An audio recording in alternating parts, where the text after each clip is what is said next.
Guys, this week's rising star, Columbian High School's limited sight isn't keeping him from seeing the finish line.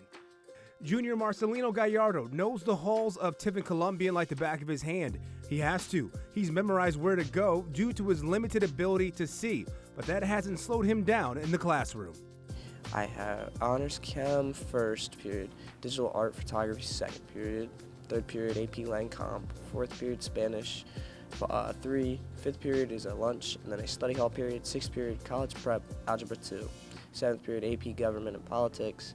Outside of the classroom, he's a member of the cross-country and track teams. He played a key role in helping his team this postseason.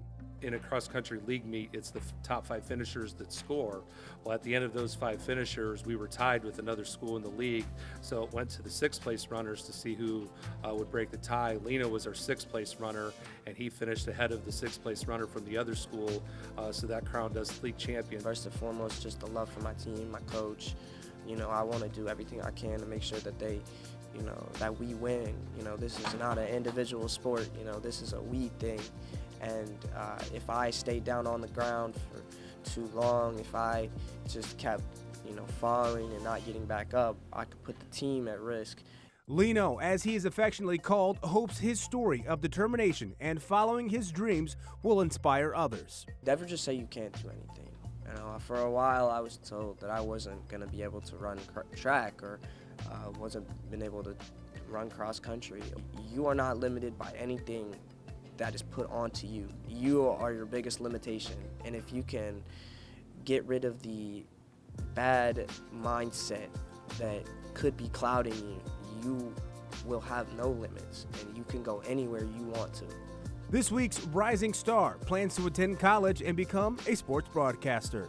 Reporting in Tiffin, James Starks, 13 Action News.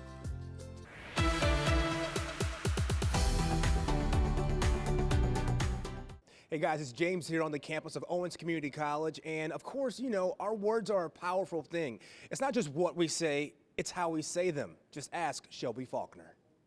That a therapist could help me identify these wounds. I told my mother. This Rogers High School graduate and current theater major remembers exactly the moment she fell in love with spoken word.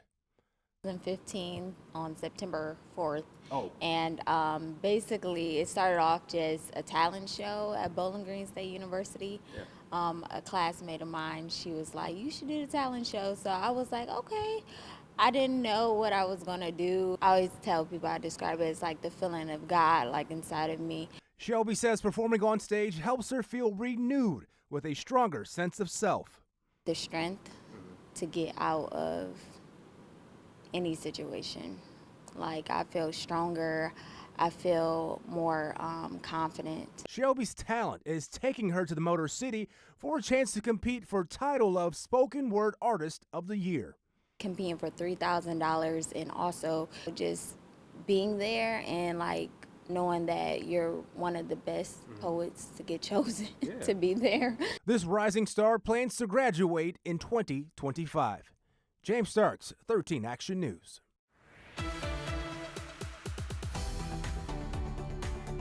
Hey guys, this week's rising star is a senior here at Patrick Henry High School. I'm told she leads by example and is a fierce advocate for student mental health. 17-year-old Ashlyn is no stranger to the Patrick Henry community. The senior student athlete says she loves the close-knit community that she's grown up in. I mean, everyone knows everyone, and I just feel like it's a really small, tight family community feel. When she's not on the softball diamond, you can find her advocating for teen mental health. In fact, she's a founding member of Peer to Peer, even helping neighboring districts launch their own mental health programs. Like I said, it's very authentic that she's true to herself. She doesn't want the notoriety. She doesn't care about the limelight, and she's just willing to do, what is necessary for the betterment of her peers in our school. And I just think it's really important for people to know that they're not alone and there's all these resources that you can use, and there's just a lot of things that you can do to help improve your mental health or even just be more aware about it to help someone else. Ashlyn's words of advice for her peers: get comfortable being uncomfortable. And I wouldn't have really found who I am as a person or done all these amazing things to help others and myself without going outside of that comfort zone and pushing myself. You know, you would get her best effort every day, and she would, you know, and she would probably do more than what was expected in that typical job description. So, like I said, she's authentic, she's one of a kind, and Patrick Henry is lucky to have her. After college, Ashlyn hopes to become a pediatric nurse or a kindergarten teacher. Reporting in Hamlet, James Starks, 13 Action News.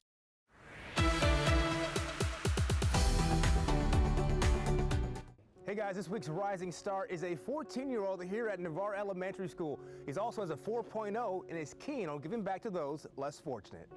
14-year-old Jonathan is a 4.0 student. He has a love for math and science, and that desire to work hard, he says, comes from his father. I feel like our family hard work, we work hard so we can get to where we want. And because of that, it allows us to now achieve all our goals. Anytime I ask for someone to do something, he always raises his hand. He always wants to go first. He always wants to set the tone for what is supposed to come after. In addition to being part of his school's leadership team, the legendary Leaders, you can spot Jonathan first thing in the morning trying to brighten someone's day. If you're feeling good in the morning, the rest of your day gonna be great. I feel like in the morning is an important part to be happy in. So if I greet everybody, say good morning, I feel like it can make everybody's day better. A leader on the football field and in the classroom, Jonathan's driven to continue to give back to his community. It make me feel better, because I don't like to see people down. Whatever JJ puts his mind to, I am almost sure he's gonna do it.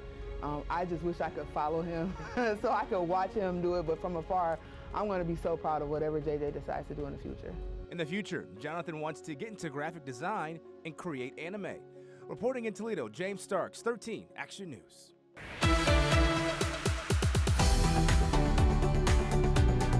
Hey guys, this week's rising star is a bus driver here at the Anthony Wayne School District, and his infectious personality makes an impact on every student he sees. Matt DeWitz is no ordinary bus driver. In his day job, he works for General Motors, but his personality really shines through when he's behind the wheel of an Anthony Wayne school bus. If you love your job, your vocation is your vacation. So yes, I love this. I understand that I am representing something much bigger, and I need to portray that. I need to send that portrait of a general message. Mr. DeWitz's personality also allows him to connect to students. Let's say a basketball team loses a game.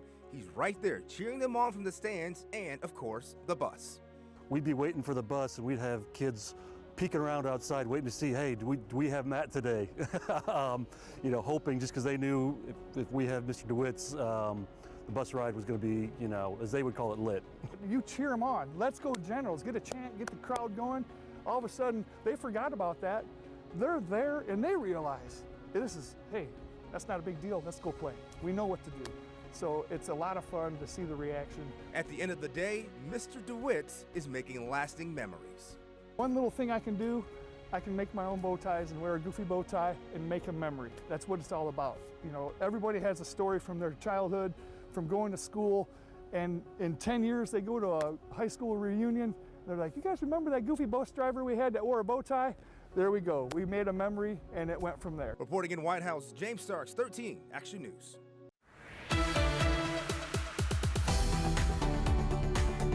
Hey guys, this week's rising star is a senior here at St. John's Jesuit, and he's a spoken word poet. And in the future, he hopes to use his voice to speak for those who don't have a voice for their own. Unknown, but longed for still, and his tune is heard on the distant hill. If you're hearing Bryson for the first time, you'd think he's always been a performer, but it was just recently when he decided to give spoken word a chance. Poetry allows us to express ourselves in a way that we can't do with normal language, and poetry, it's very layered. Anybody can try to write poetry and be very well at it, but to perform it, that's a whole different ballgame. Bryson's talents are impossible to ignore. We smile, but oh, great Christ, our cries to thee from tortured souls arise. He won the regional poetry and spoken word competition, advancing all the way to the state final. There, and I just let myself free, because once you're on that stage and you pass that, I like to call it the invisible line, you're all good. Though his voice can command a room, he hopes to use it in the future to help those in need. I just want to go out in society and be a person who is loving and caring and committed to doing justice and always helping other people, honestly. After college, Bryson hopes to become a defense lawyer. Reporting in Toledo, James Starks, 13 Action News.